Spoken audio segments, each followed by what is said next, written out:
আপু একটু এইদিকে তাকান, এইদিকে এইদিকে। বে ছবিগুলো কিসে দিবেন? আপু ছবিগুলো তো পেন ড্রাইভের মাধ্যমে দিব। ও আচ্ছা, ঠিক আপনি একটু আছে। এইদিকে তাকান, ছবিগুলো সুন্দর আসতেছে বুঝছেন। বে ছবিগুলো একটু ভালো মতো এডিট করে দিন। আচ্ছা সমস্যা নেই, ভালো মতো এডিট করে দিন। আপনি তাকান, একটু ছবিটা তুলতে দেন। বে একটু সুন্দর সুন্দর পোস্টার শিখিয়ে দিন যাতে আচ্ছা ছবিগুলো দিতে আসি সুন্দর তো, আসে। আপনি ওইদিকে তাকান, আচ্ছা ওইদিকে। আচ্ছা ঠিক আছে।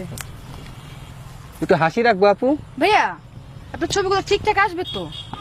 আচ্ছা আপু সমস্যা নাই, আমি সবগুলা ভালোভাবে দিব, ঠিক আছে। কিন্তু ভাইয়া আরেকটা কথা, কি কথা? আমি একটু সুন্দর সুন্দর বানায় দেন। আচ্ছা দিব না, আপনি ওইদিকে তাকান। আপু, একটু এই পাশে আসেন তো, এই পাশে, হ্যাঁ এই পাশে, এই পাশে। এবার হালকা একটু এরকম করেন, হ্যাঁ হ্যাঁ, এবার হাসি রাখবেন, ঠিক আছে? ভাইয়া ছবিগুলো একটু ডার্ক ভাবে এডিট করে দিন। আচ্ছা আপু, আপনার যেমনি চাইবেন অমনি দিন। আমার ছবি তুলতে দেন, আর আমি ছবিগুলো তুলি বুঝছেন। আপনি পোস্টটা লন, আলো গেলে ছবি তুলে মজা পাইবেন। ভাইয়া আবার কি কথা আপু? ভাইয়া আপনি আমার পিসের ব্যাকগ্রাউন্ড পুরো পুরো সাগর করে দিবেন, ঠিক আছে? ঠিক আছে আপু, যেমন আপনি পোস্টটা নেন, ছবিটা তুলতে দেন, আলো দিতেছে কত আচ্ছা, বুঝেন। ঠিক আছে। তাকান, ক্যামেরায় তাকাই। ভাইয়া এই পাতাগুলো সব লাল করে দিন।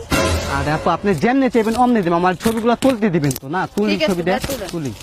তাকান, আচ্ছা ভাইয়া ছবিগুলো কিভাবে দিবেন? পেন ড্রাইভে দিবেন নাকি র করে দিবেন? তাই আমি আপনার ছবি তুলবো না, আমি জান মিয়া। ভাইয়া, কি